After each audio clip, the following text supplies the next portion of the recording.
Organized labor is asking government to provide minimum living conditions for the people. What is the purpose of this strike?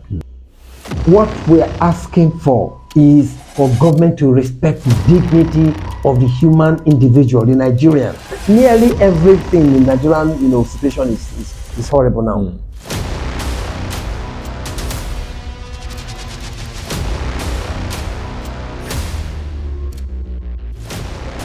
Welcome to Noble TV Live. Labor protests in Nigeria have become something that appears not to end.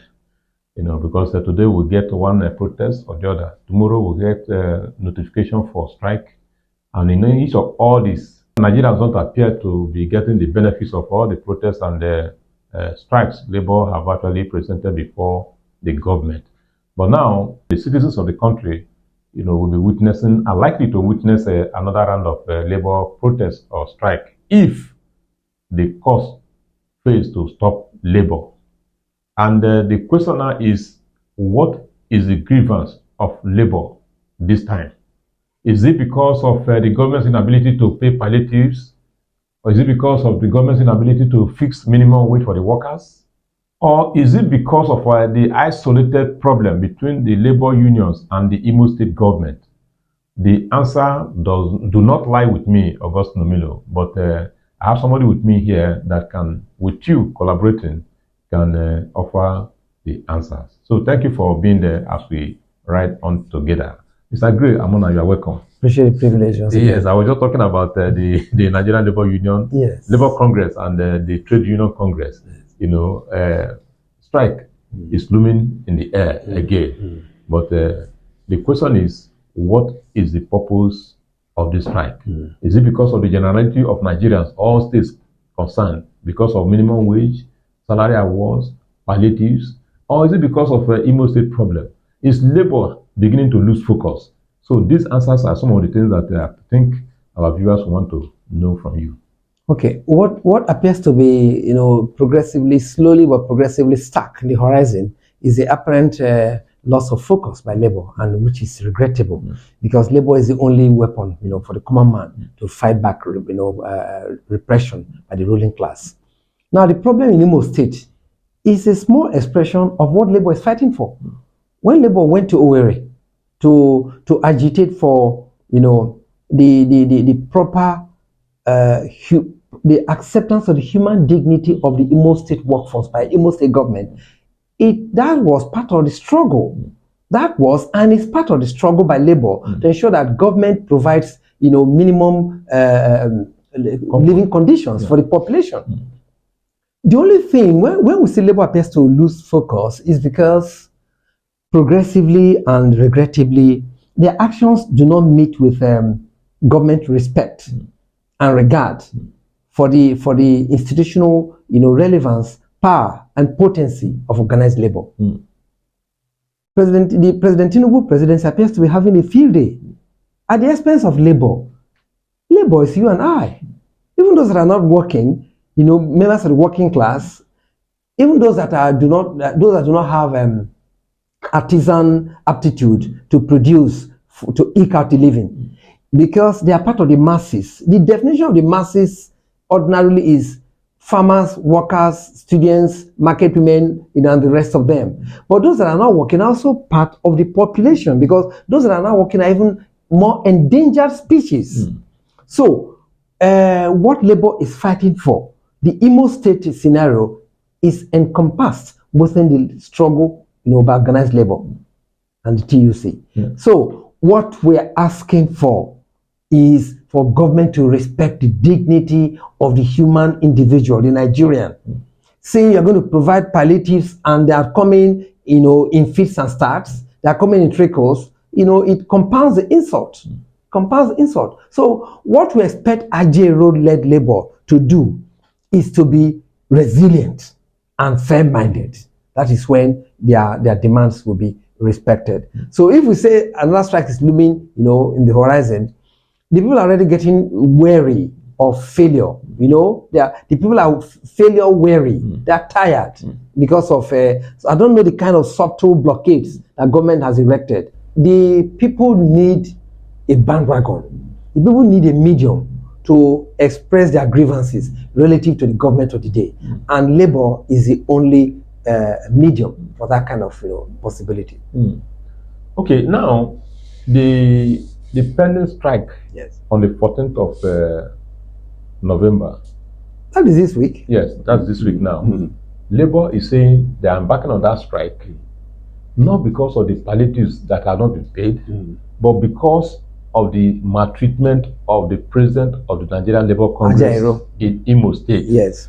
Now, the question is, well, that is the question I think many people are asking. Is that strike going to be just for protesting against Ajero's plight in Imo State? Or are they going to carry out that strike along with other barrage of problems that are awaiting resolution? Okay. That's the question. So, and if not, when will Labour now come back again to solve the other pending problems? Let me take your clause. Yeah. It is not if not, it is. Okay. The threat to carry out a strike because of the inhuman treatment, meted to Ajero is the combination of the frustration that the people are going through. And that frustration is typified by the position of organized labor. So embarking on a strike because of the inhuman treatment given to Ajero should be seen as just a culmination of series of grievances and a sense of injury nursed quite justifiably by organized labor relative to the repressive attitude of the government of the day. So the protesting against the inhumanity to Ajero should be seen as just a fraction of the problem, and it is also justified. It's enough to carry out a strike. They went to plead for the worker, and in the process they were manhandled. If Ajero is manhandled, the entire labor is manhandled. The entire strata of the working class, also manhandled. One person's problem is another, is the whole. So the threat regarding Ajero's maltreatment, it connects, at the secondary level. It should be seen it's seen as a secondary level, but basically it is part of the problem. It is the same thing as fighting for better living conditions. The organized labor is asking government to provide minimum living conditions for the people. Because what is coming to the Nigerian economy is enough to provide all the leeways for the people to define themselves as human beings, not as caricatures of human beings. Okay, great. Labour said if the federal government does not prevail on the Imo State governor, Popo Uzodinma, to meet their demands as per what happened to Ajero, they will go on strike on the 14th. Not if federal government is not able to meet with their memorandum of association, the signed MOU, that was signed between them and the Labour government prior to whatever happened to Imo State.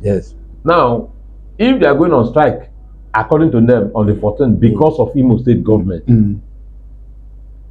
are you getting the point? Yes.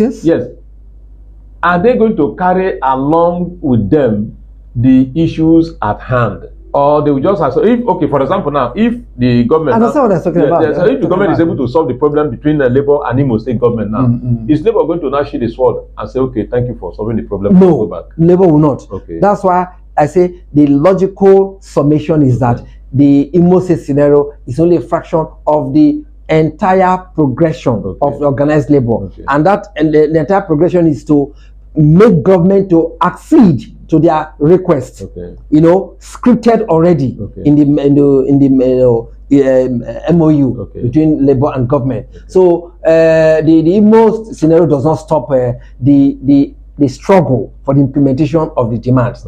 The Imo scenario is like you came to carry out an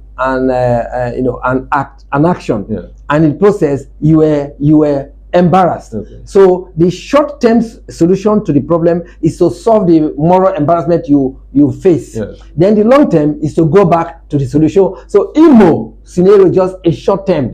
The long term is solve the problems that we have enumerated. So which means even if Imo problem is solved, Yes. the labor will still continue the Of strike course. until national problems Of course, are resolved. because you and I, we know, you know that everybody's suffering. Yeah. Right now, fuel is about 6.40 Yeah. per liter.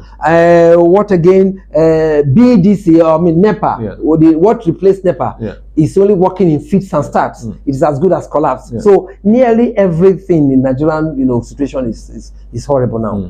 Okay, the Nigerian Labour Congress, the TUC, Gray have just spoken on your behalf.